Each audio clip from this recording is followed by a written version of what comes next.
Good morning, everyone, and thank you for being here this morning with us and joining us for our second day of our wheat week. Today we have Dr. Christopher Graham as our speaker. But before I hand this over to Dr. Graham, I would like to mention this to you all that originally we had planned for two speakers for today, um, Dr. Jonathan Kleinjohn and Chris Graham, but Dr. Kleinjohn is no more with SDSU, and now he's working with South Dakota Wheat for Wheat Commission. So Dr. Chris Graham will cover the whole hour, and the topic and the title will still remain the same, just a longer conversation and longer discussion on nutrient management in wheat. And if you have any questions or comments, anything during the presentation, please feel free to use Q&A option on the bottom of your screen. It will have a two message icon coupled together, so that's where you can type in your question, and we'll have a poll question towards the end of the session today. And if you're wondering about how the QR code for CCA credits will work, we will show only the nutrient management credit towards the end. It might say half a credit, but we'll change that on our back end, and you'll get the full credit for attending to that session for the full hour. And again, welcome to our second day of our wheat week, and I'll just hand this over to Dr. Chris Graham here, and we'll have the presentation going.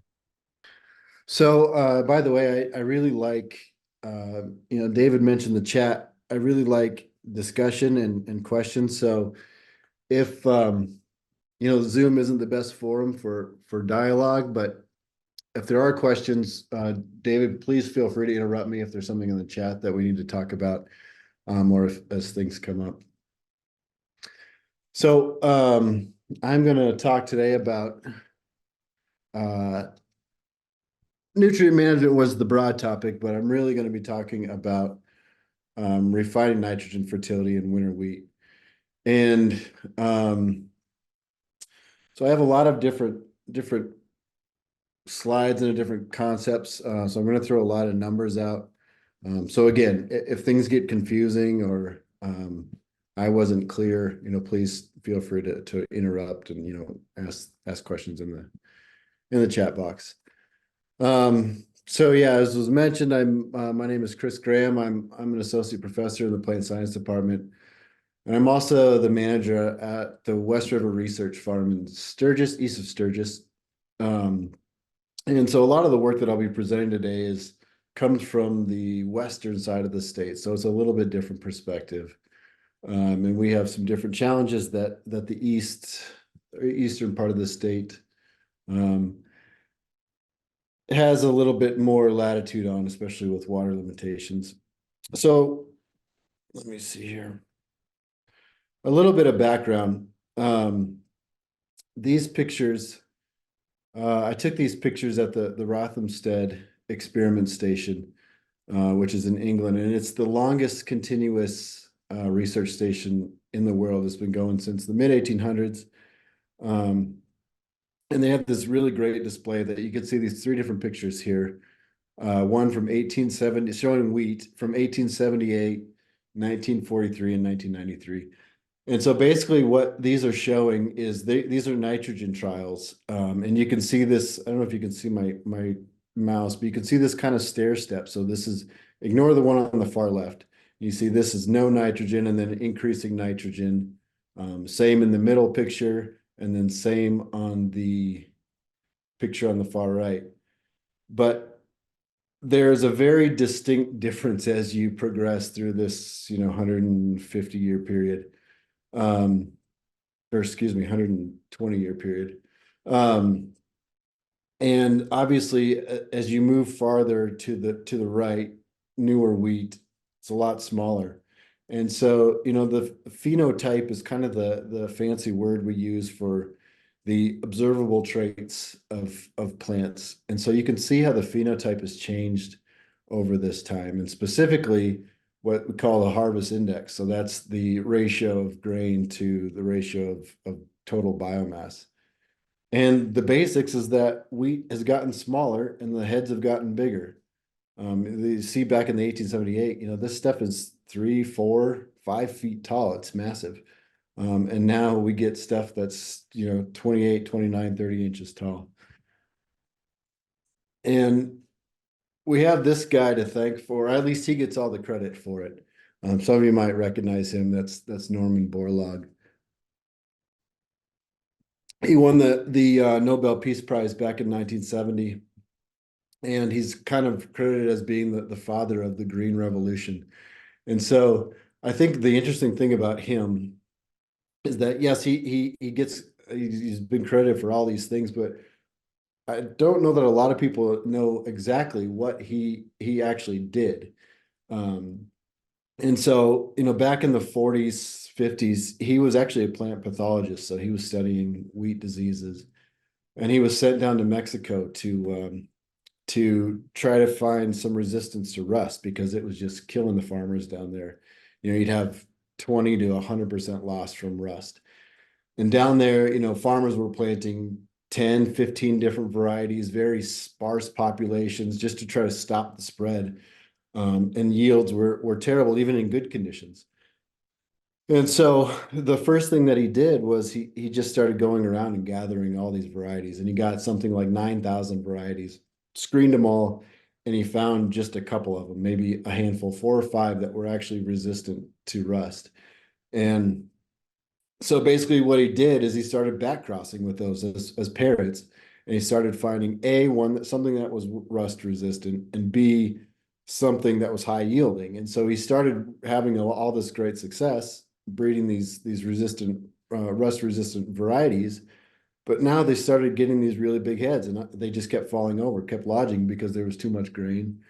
And so the thing that they did, and the thing that's credited with saving millions of lives, is that they found a dwarf gene in some wheat in Japan, and they crossed it back in there, and they made short wheat, and that's the difference. That's made all the difference.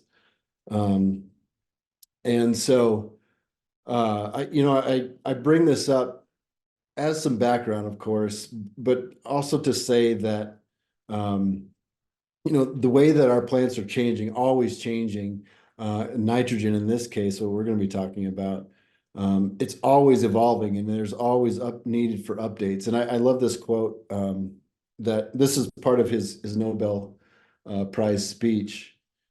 And he said, it's kind of long, but he said, the civilization as it is known today could not have evolved, nor can it survive without an adequate food supply. And the first essential component of social justice is adequate food for all.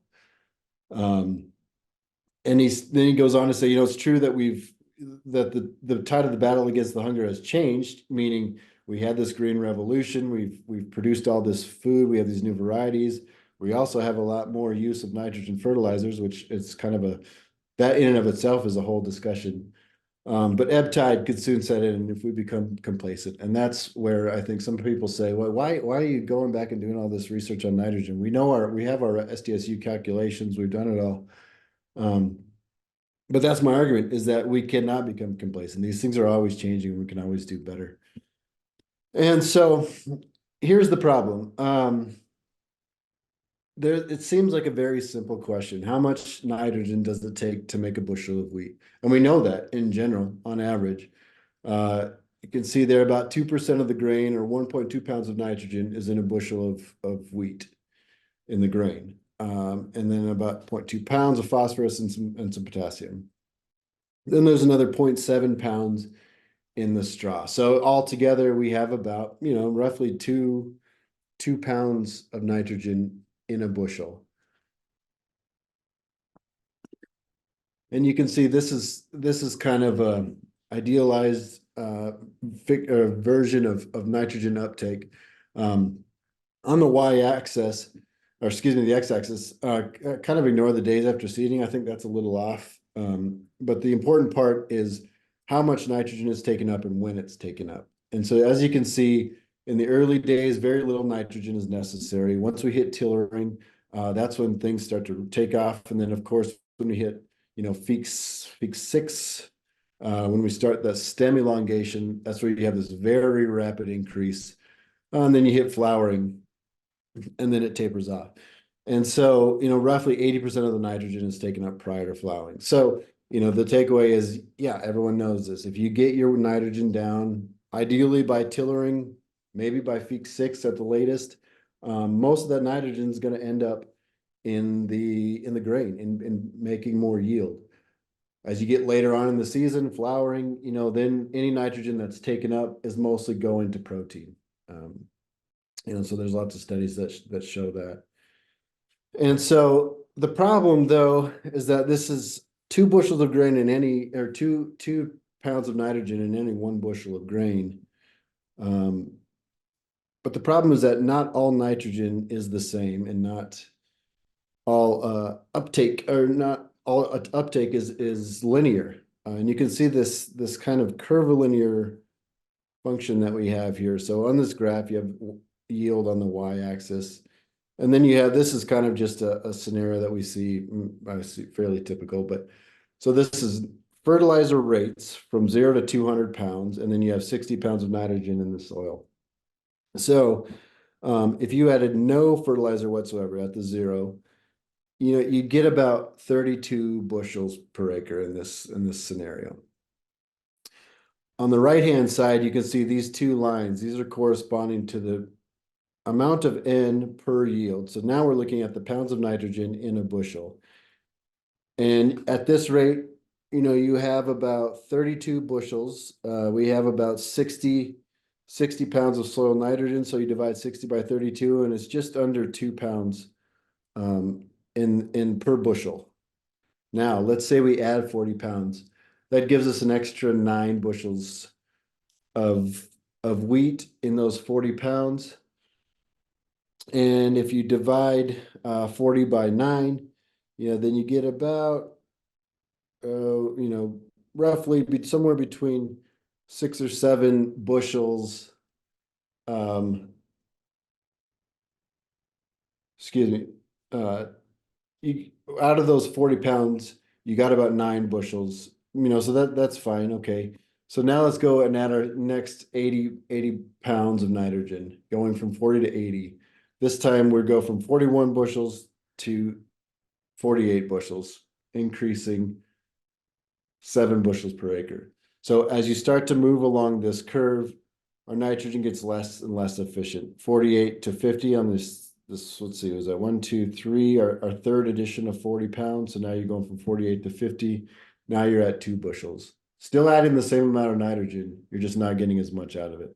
And then of course, once you hit that peak, you can keep adding nitrogen and you don't add any more bushels of grain. So the basic issue is uh, where on this curve do we want to sit? Where do you want to calibrate your nitrogen so you fall on this curve?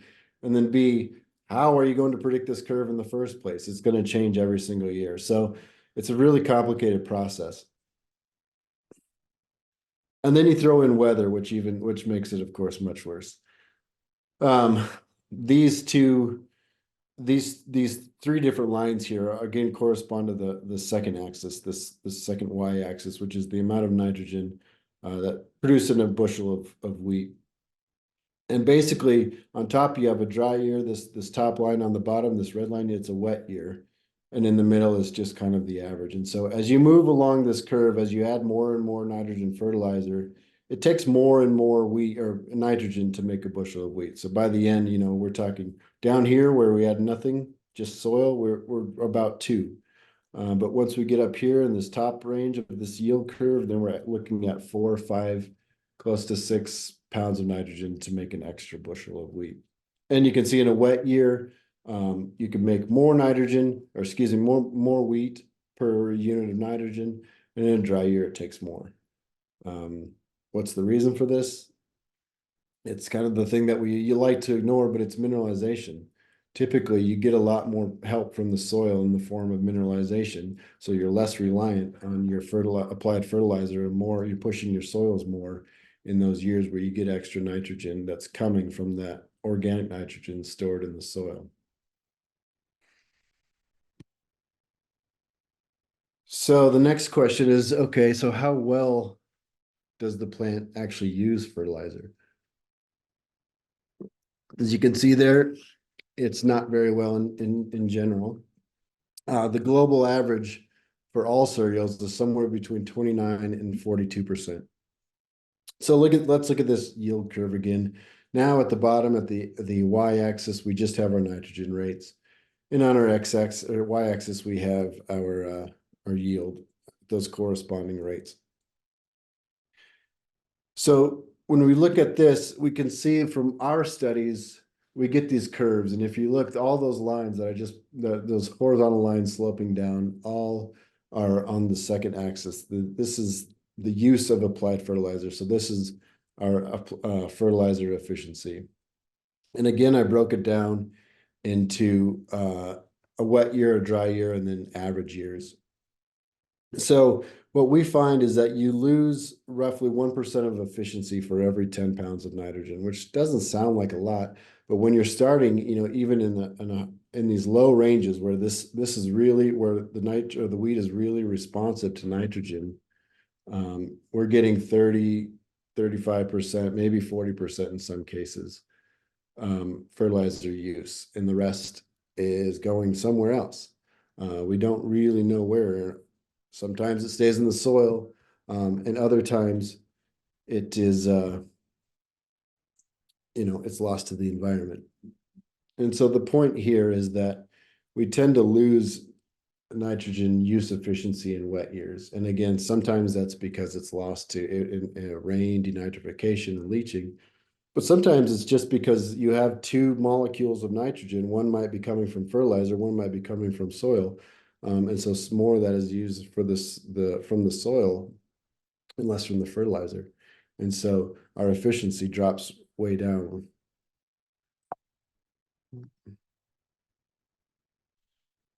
So the main question we ask is, how can we make better nitrogen recommendations? Because as I've kind of said, yield on any given year, and this is no surprise to anyone, is really hard to predict. And these are all different curves that we've seen over the years, different responses. And these depend on soil, they depend on weather. But what we're trying to do is really, when we get these large data sets as we have now, we can kind of make these ballparks. And so I'll mention it a little bit more later, but we'll talk about that 2.5 that SDSU uses. In general, the equation is 2.5 times your yield goal minus your soil nitrogen. And so we're always looking at that 2.5. Is that accurate? And I want to give a little bit of perspective on that, especially from the West River, from what we see in our data in this drier climate. But again, it requires a lot of data. And so this is some of that is what I'm going to go through right now. And so I thought what I would do is introduce this case study, because I think this is a really nice, it highlights some of the challenges that we face when we're looking at different nitrogen rates. And so we have 3 years, well, now we're going on about 6 years of data, but these particular years, 2017 through 2019, we set up trials, and this was in Wall. This was in a number of different locations as well, but I'm just going to talk about these three. 2017, 18, 19. We have 6 nitrogen rates: 0, 40, 80, 120, 160, and 200 pounds.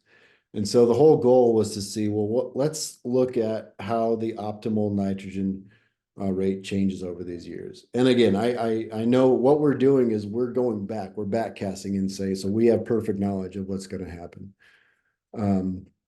But I chose these 3 years because I think that they were diverse and different weather patterns.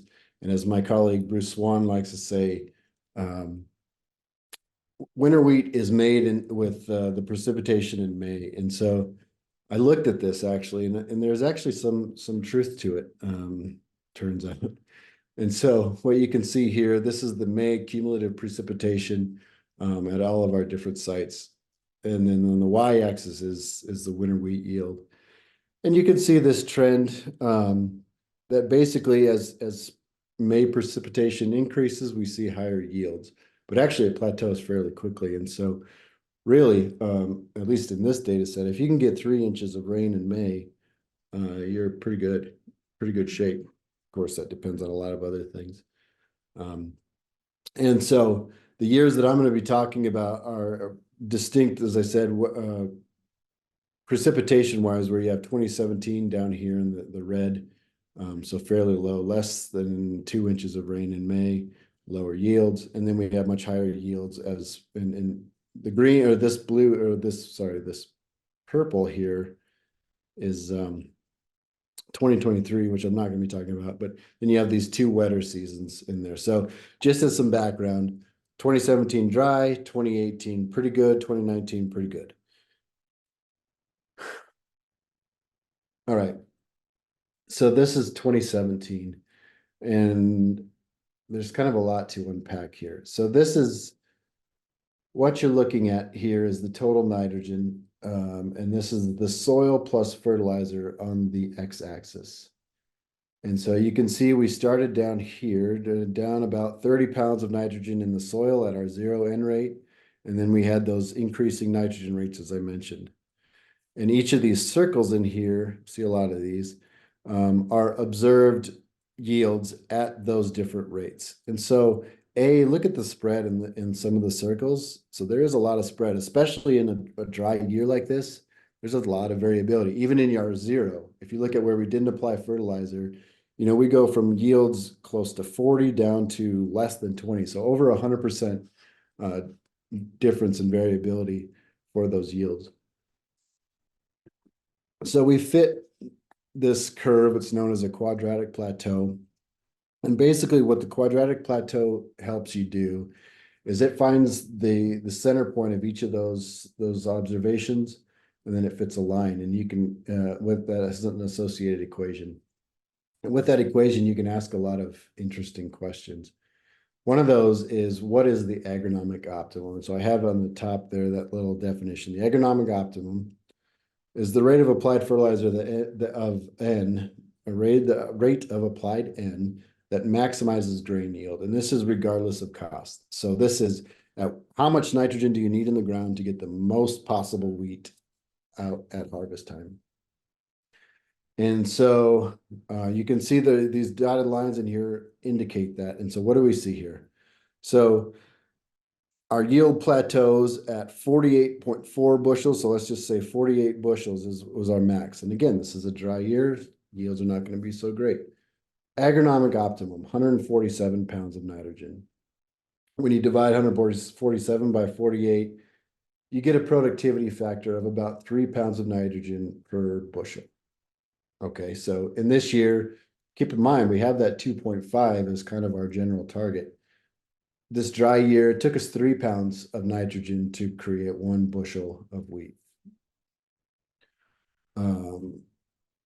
Now let's go to 2018 and notice there's a big shift in the y-axis. So again, same total nitrogen on the bottom, yields on the y-axis, much lower or less steep of a curve. And so you can see even at our 0 rate, we're getting somewhere around 50, 55 bushels, even without applying nitrogen. But we did apply nitrogen, and turns out we hit our mark. 2.5 was our productivity. Our plateau yield was 81 bushels, and that was at an optimum of 201 pounds. So again, divide 201 by 81, and you get 2.5 bushels or pounds of nitrogen per bushel. So on that yield goal, if you know your yield goal, hey, we hit it that time. Not too bad. And then look at 2019. Again, 2019 was a decent year, not as good as 2018. But we see, again, very low nitrogen at starting. So down here around 30 bushels without applied nitrogen. We have a nice response to the applied fertilizer. We hit a plateau of 69 bushels per acre at 157 pounds of nitrogen. So even better this year. We were more efficient with our fertilizer, and it took 2.3 pounds of nitrogen per bushel of wheat. And so now I'm going to throw in a different, maybe a bit more complicated issue. I generally don't like to spend a lot of time on this because it's a real can of worms. But the obvious thing for any farmer, they're going to say, well, you know, yeah, that's great that I can produce that amount of wheat, whatever the maximum is, but that means nothing if it's not profitable. And so how do you, when you look at these nitrogen rates, how do you then factor in profitability? And so then we'd introduce this term, the economic optimum. So that's the rate of nitrogen that you apply that maximizes your net return regardless of yield. So now we're less concerned about yield, still important, obviously, and more concerned about how do you maximize your nitrogen. And that, of course, is going to be dependent on what the cost of nitrogen is and what the cost of wheat is. And so, of course, people could challenge the numbers that we use, and you could have an infinite number of combinations there. But for the sake of just highlighting some of this, I use $6 wheat and 60 cents for a pound of nitrogen. And I think that's fair. It's going to bounce around, but that's maybe about average over the last few years. And so now we're looking at the same response curve that we saw. This is again in 2017.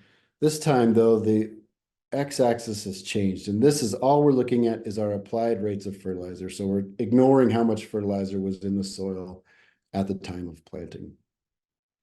I didn't mention, I guess I will later, but when I say the amount of soil nitrogen that we're looking at, that's usually in the 0 to 24 inch, so the top 2 feet, which is our general recommendation for taking soil samples. So, okay, so now we look again. There are two dotted lines on this graph. You have the first one, which is showing where the agronomic optimum was. And then now you have this red line, which is a little bit hard to see, but this is showing where our economic optimum is. And so, first of all, the agronomic optimum, when you drop out nitrogen in the soil, your productivity factors go much farther down.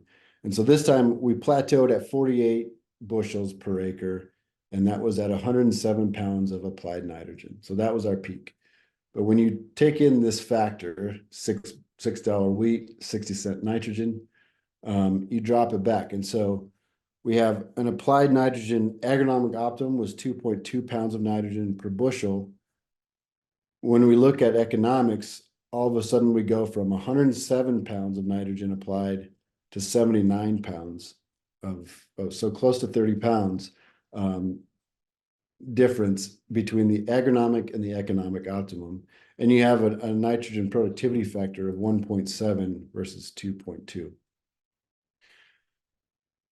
So this whole concept, and I'll talk about it more in these coming slides, but the whole idea is that you're getting a diminishing rate of returns for every pound of nitrogen. As you move along this curve, your diminishing rate of returns at some point is going to affect your bottom line. And so this is where you're pointing at. So what we're determining here, this 79 pounds, 47 bushels, is where you start to lose money on applying more nitrogen. Because as you can see, in this, what is it, 28 pounds difference, we decreased our rate by 28 pounds, but we only lost 1 bushel of wheat. Now looking at 2018, again, not a very responsive curve to applied nitrogen. And again, we had pretty good yields, 81 bushels at the plateau again. That was at 165 pounds of applied nitrogen. And that's at a factor of 2 pounds per bushel. So if you don't have soil tests, this is the sort of thing we're looking at as well. I don't know how much nitrogen is in my soil. So then what is my factor? What is my coefficient that I use with my yield goals?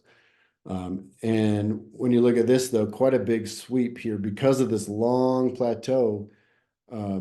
You have a much bigger difference between your agronomic and your economic optimums. And so now we're going from 165 pounds as your agronomic down to 107 pounds at your economic, and you're at 79 bushels. So you've dropped two bushels in this fairly large range. And then again, when you have a more responsive curve like this, you see a closer or a tighter economic return that's relative to the agronomic optimum. And so here 68.5 was our yield plateau. Agronomic optimum was 122 pounds, productivity 1.8 bushels per acre. And so when you look at the economics of this, though, turns out we can get about the same yield and dropping it just under 20 pounds. And you go to 104 pounds, and it's 1.5 pounds of nitrogen per bushel. So I hope that's clear, though, how when we factor in the nitrogen, and of course, this is going to change if wheat gets more expensive, then those things are going to change dramatically. Or if nitrogen, like a couple of years back when it went through the roof, you're going to be incentivized to apply less nitrogen, and then economic optimum will change quite dramatically. So a lot of people are probably wondering, well, that's great, you did this, but what is the actual value in doing this? What are some of the things that we can actually take from these studies? So I mentioned this a couple of times. The SDSU equation that we use is right here. Your nitrogen rate is 2.5 times your yield goal minus your soil nitrogen. And this is kind of a dated method. There's a lot of other people that are doing many other things that we won't have time to talk about today, where we're managing by zones, where we're managing by maybe you're using optical sensors. Um, there's a whole new slew of precision agriculture methods that you can use to refine these equations. But this is what we have right now. Kansas uses something similar. Most universities have something like this, or other sort of these static type recommendations. Again, yield goal is what is something that's reasonable. 3 to 5 years of data is generally good to figure out where in a field it is that what is a reasonable yield goal. And then the soil nitrogen is based on a 2-foot sample. So here's the thing, though. So across all of our sites and years, our agronomic optimum is 3 pounds per bushel for soil nitrogen. And I don't really want to get into arguing, well, is 2.5 the right coefficient or not? 2.5 represents a compromise for a lot of different factors.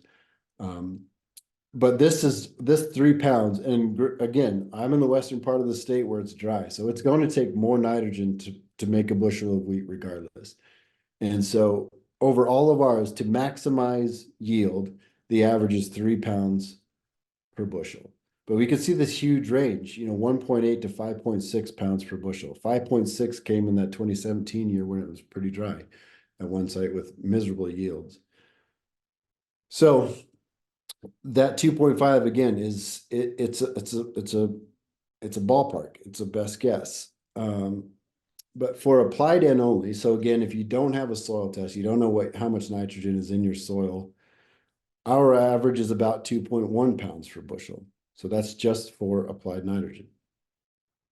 But then when you look at the economics and you use, if you buy those numbers that I used, we find that the economic optimum is 1.6 pounds per bushel. So, there suggests that there's a lot of room to back off in some cases. And again, this does not account for soil nitrogen. And so that response, depending on how much soil nitrogen is going to change. But here's the thing. So our economic optimum N rate is it's on average 30 to 40 bushels, or excuse me, 30 to 40 pounds of nitrogen lower than the agronomic optimum on average. And so I would love for farmers to call me on this, or call me out on it even. Take a small area, figure out what your nitrogen rate is going to be, and then take a small practice area or a research area and say, okay, I'm going to drop it by 30 pounds. And then I'm going to see what the difference is in both yield and cost of application. I would love to see this and put this, take this out of our research plots and into actual fields. And of course, in an area where it's low risk. And so I put this up here. This is kind of a tenuous relationship. I just threw it in here, but basically what we see is that as your starting soil nitrogen increases, the economic optimum N rate decreases. And while that relationship isn't super strong, it makes a lot of sense though, that it means that the more nitrogen you have, which I'll talk about more, the less your plants will respond to applied fertilizer.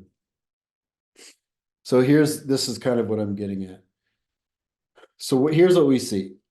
This graph here, you see, this is soil nitrogen at planting. So again, that's 0 to 2 feet. That's how much nitrogen on the x-axis here.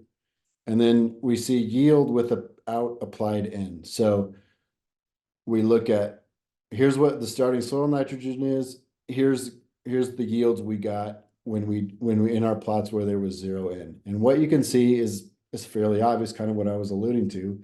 The more nitrogen you have in the soil at planting, the more yield you get. Okay, so I'm kind of building a case. So that makes sense. That's pretty straightforward.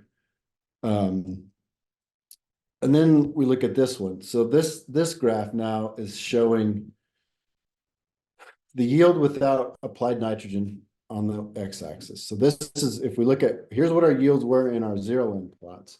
And now in any plot where we applied nitrogen, if we take the difference, I call it the delta yield. So if we take that yield and we subtract out the yield that we got at the 0 N, what is the difference? And we can plot that here. And basically what you see is that as your yield increases at your 0 N, your delta yield, meaning the difference you get from applying fertilizer, the value you get in increasing your yield, decreases.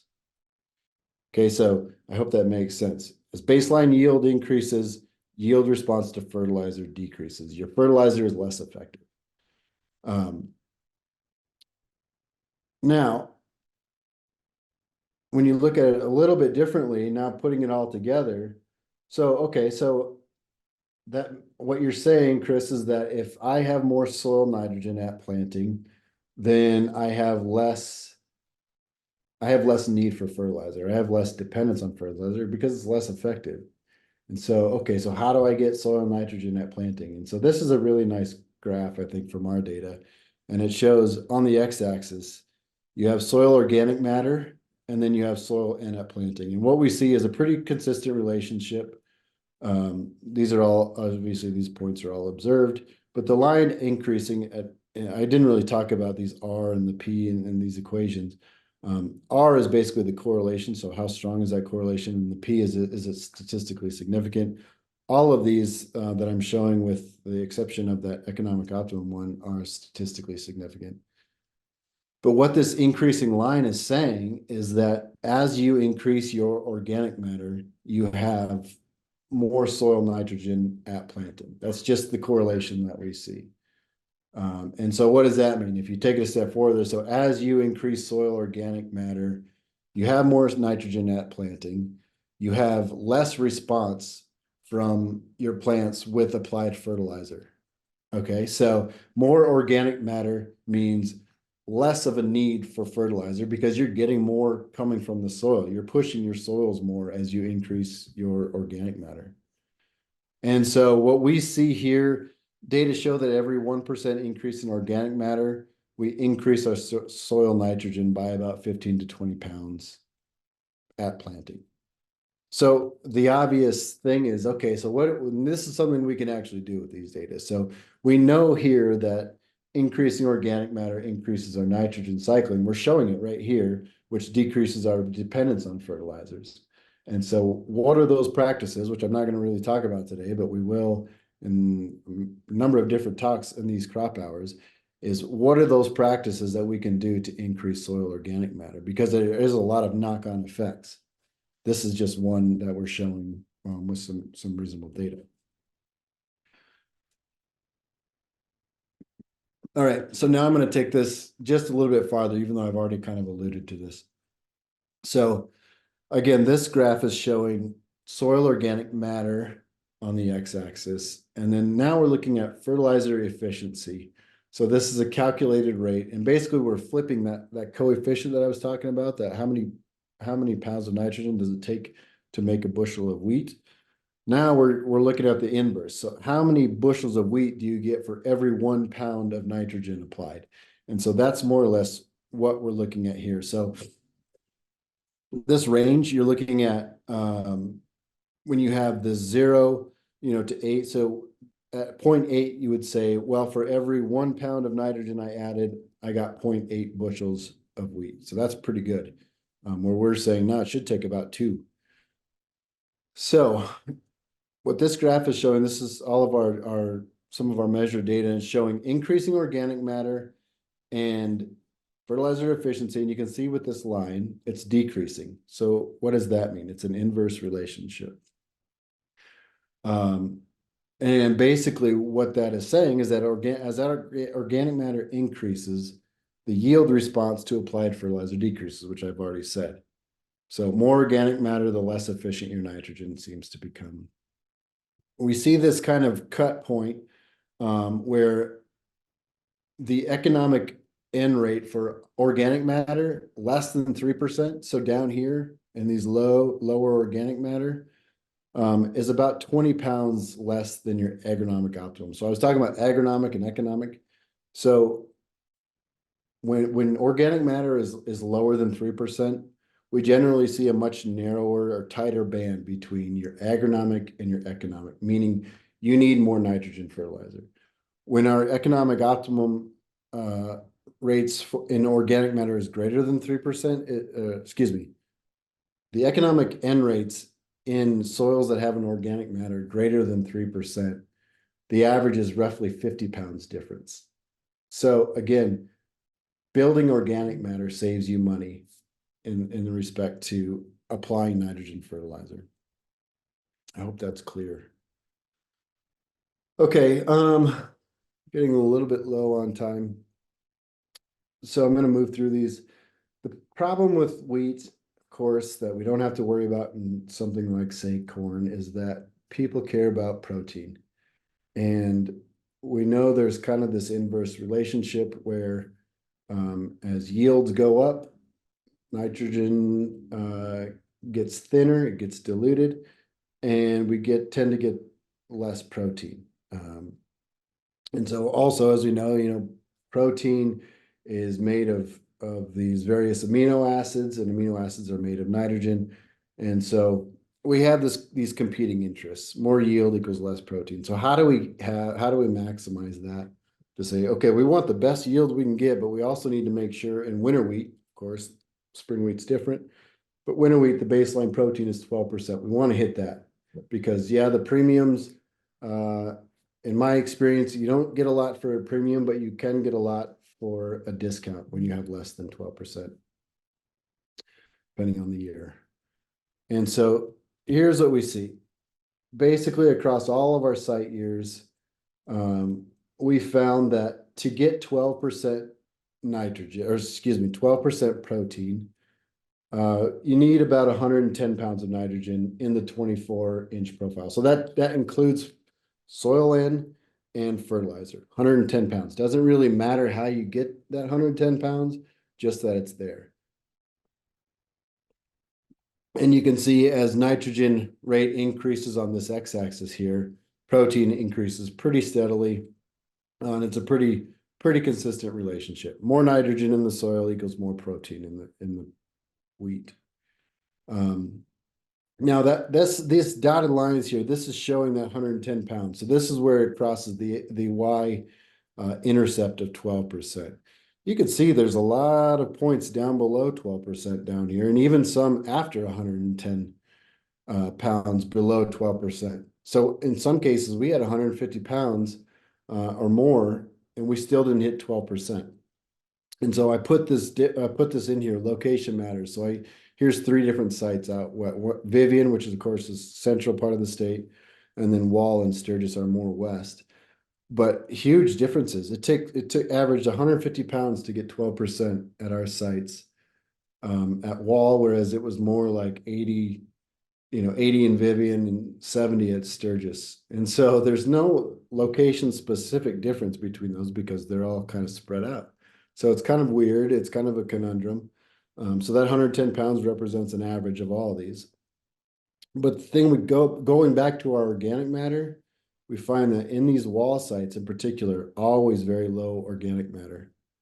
And so again, you say that same kind of correlation. As you increase organic matter, you increase your base rate of protein. So like your zero nitrogen addition rate, just relying on soil, you get as you increase your organic matter, we always see much higher levels of protein. And in fact, in Vivian, for example, we have many sites. I think I put it here. Yeah. If you look at so this is if you look at this by site, you look at this is the same plot, but now I just plotted it by site, Sturgis, Vivian, and Wall. You can see that at Vivian, this green line here in the middle, even without applied nitrogen, which would be these rates down here, we were still above 12%. But we were also, and many times we were at 3, 4, even 5% organic matter. And Sturgis was similar. But this is that wall curve where you see it's just we have a much harder time making protein in that area, and it's not weather, in my opinion. It's soil conditions. So this is just looking at protein content, and I just showing the difference in wet year versus a dry year. So we have a pretty good sense for this, and I kind of talked about it already. You get this, it's a lot of it is a dilution effect. And so in wet years, we get higher yields, which means it's a little bit harder to maintain 12% protein versus in dry years.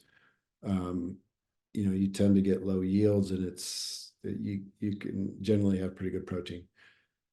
The difference we see is, if you regress these and you look at some of the difference in the numbers, you get about in a dry year, you get close to 2% night or protein content addition for every 100 pounds that are in the soil. Versus in a wet year, you get about 1.6% protein for every 100 pounds. And so your 100 pounds doesn't go quite as far in a wet year when it comes to making protein. Okay, so looking at time here, got a few minutes. I'd like to have a little bit of time for questions if possible. So this is a little bit of a diversion, but we end up talking a lot about this, especially at soil health conferences. And the question is, does nitrogen fertilizer affect the soil microbiome? And this, I know I have a particular interest in this because this is where a lot of our work is moving. And so I kind of wanted to dive into this a little bit and just present a few different things. So some of this is not our work. One of this graph here, so this comes from a paper back in 2014, and they did a meta-analysis. And so basically a meta-analysis in short is taking a lot of different studies that have been done all over the world that were basically asking the same question and saying, okay, if we look at all of these studies that were doing the same thing, do we have these kind of general trends? And so that's what a meta-analysis does. And in this particular one, they were looking at that question, does microbial, in this case, microbial carbon change when you have long-term additions of nitrogen fertilizer versus the control, which would have no fertilizer? So they're comparing one plot has fertilizer, the other one has never had fertilizer, and this is over a long period of time.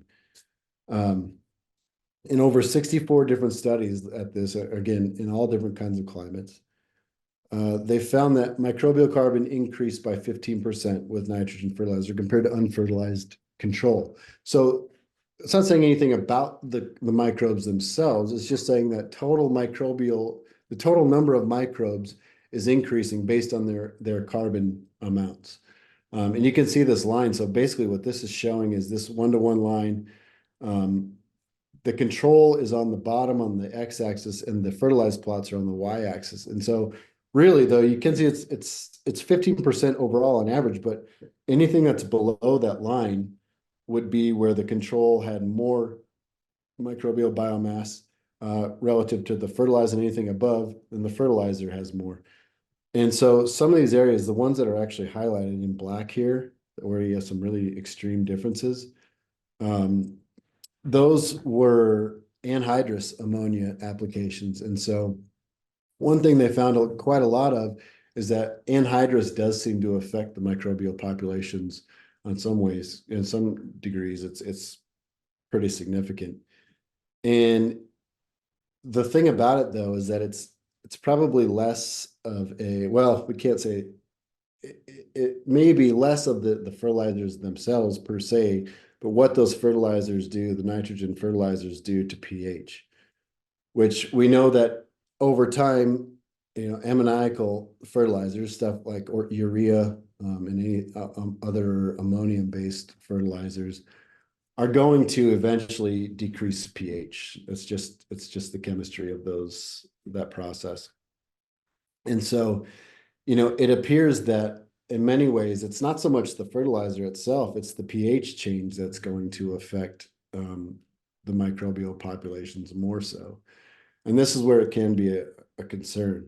This graph shows that it doesn't have the regression line on it, but what it's showing though is that as you decrease pH, you tend to have more decreases in your total microbial populations. And then so I'm going to close. Oh yeah. So this is another study that they looked at long-term nitrogen applications, and they looked at specifically at different microbial populations. So they're looking at the phyla of different types and saying, well, how does fertilizer affect these groups in particular? And you can see the lines are all over the place. So on the x-axis, you have pH. So any line that's slanting upwards, going from left to right, is increasing with pH. Anything that's decreasing, you generally see a decrease from the lower pHs. And basically what they found is it's all over the board, first of all. And second of all, it depends on the type, the phylum. So if you look at, let's say, Bacteroidetes, these are a lot of these contain a lot of carbon decomposition microbes. Again, this is a big family, so there's tons of different things that they do.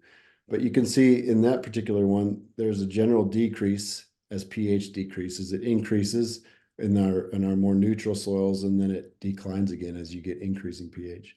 Proteobacteria, which is another big group, relatively stable, throughout that whole pH range. They don't change much. Actinobacteria, that's another that does a lot of carbon decomposition, organic matter decomposition. So you can see some of these are, and that could be of concern, that, well, as we decrease our pH, some of these that are really active in microbial decomposition, carbon sequestration, carbon stabilization, seem to be relatively sensitive to pH changes. And so the hard thing though is that we still, this is kind of like saying, if you could also say this is this could all be groups of mammals, and you're looking at, well, these are ungulates and these are carnivores and these are primates, and so, okay, so we see that maybe primates are decreasing. Well, what does that mean? That could be a certain type of monkey that's really decreasing and all the other ones are fine. And so what happens, what does that mean for, if these apes start to decrease, what does that mean for our ecosystem? Versus what does that mean if it's humans, So in this analogy, I think there's a lot of research, a lot of work to be done is to start saying, okay, these specific ones are decreasing. And so what does that mean exactly? Do we have a decreased rate of carbon sequestration or decreased rate of nitrogen mineralization? And that's still a ways off, but it's still something that we're working towards. And this is just some of the work that we're doing. This is just I don't know if yeah, I'll explain it quickly. So on the x-axis is CO2 respiration. So that's a measure of microbial activity. And on the y-axis is this delta yield, which I talked about, which is basically the yield at any given nitrogen rate minus the rate at the zero, the no N applied rate of this yield difference. So more responsive sites basically are going to be at the top, meaning a site that is really responsive to fertilizer is going to have a much higher delta yield, whereas a site that is very low responsive, doesn't maybe sometimes doesn't respond at all to fertilizer, is going to be much lower on this y-axis. So basically what this is saying is, again, this is an inverse correlation. So as respiration increases, meaning we have more microbial activity, we're seeing that the response to applied fertilizer is much lower. And so the implication is basically the more that we build our microbiome, the more that we increase our microbial activity, the less responsive we see in our fields are to applied fertilizer. And that doesn't mean it's less yield necessarily. That just means that it's less responsive to added nitrogen as a urea. And so I'm pretty much out of time. I'm going to go ahead and stop there. Hopefully there's some time for questions. Um, but yeah, this just to acknowledge, we have a great staff at the West River Research Farm.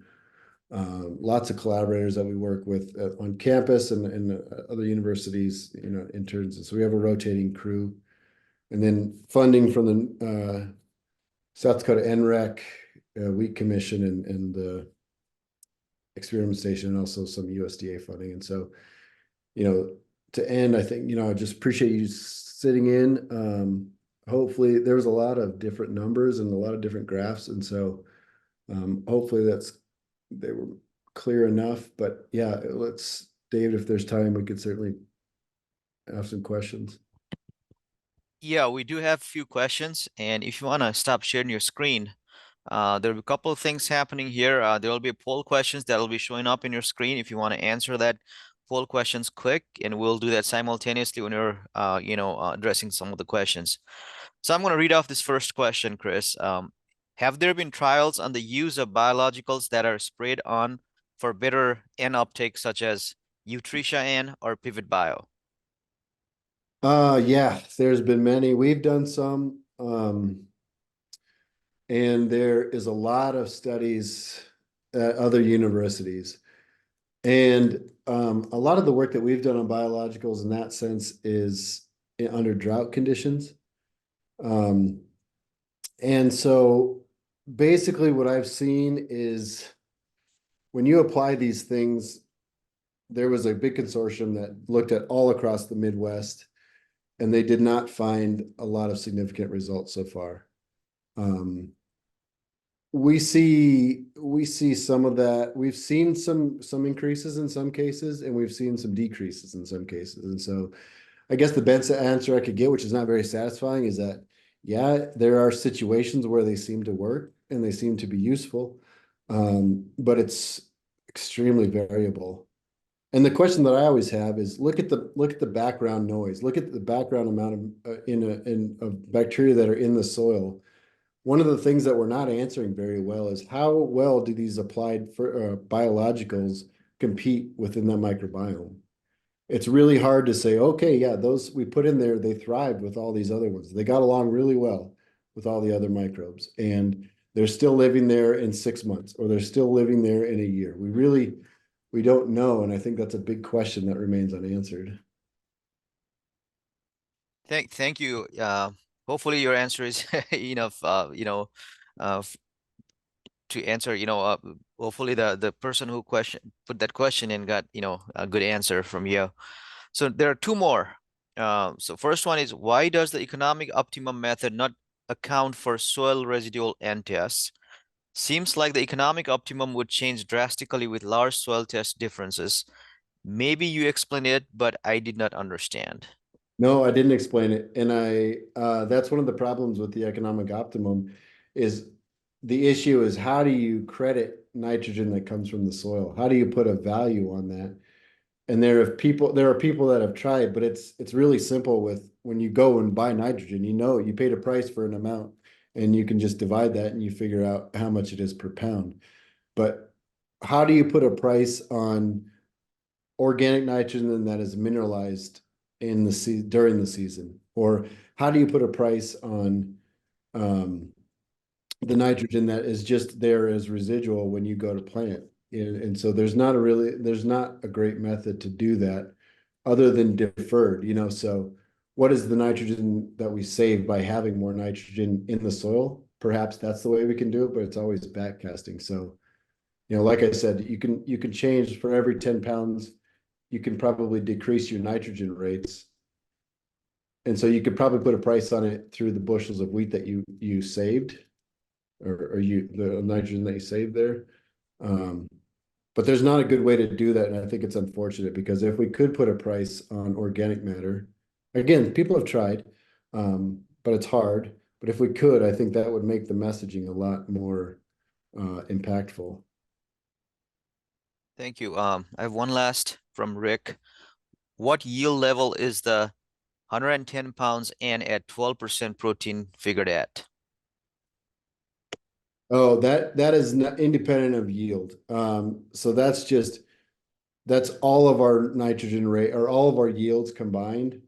We just figured out what is the average at where we got 100 and or sorry 12%, and it was 110 pounds of nitrogen. So that was really independent of yield. Well, thank you. I think we went through all the questions we had, unless I'm gonna double check one more time. Yep, there are no other questions. Okay, And great. Thank you again. yep, thank you, Chris, for a very informative presentation, and thank you all for being here this morning, despite the good weather out there. Hopefully, we'll see you all tomorrow for oats and seed certification talks. Thank you all again. Thank you.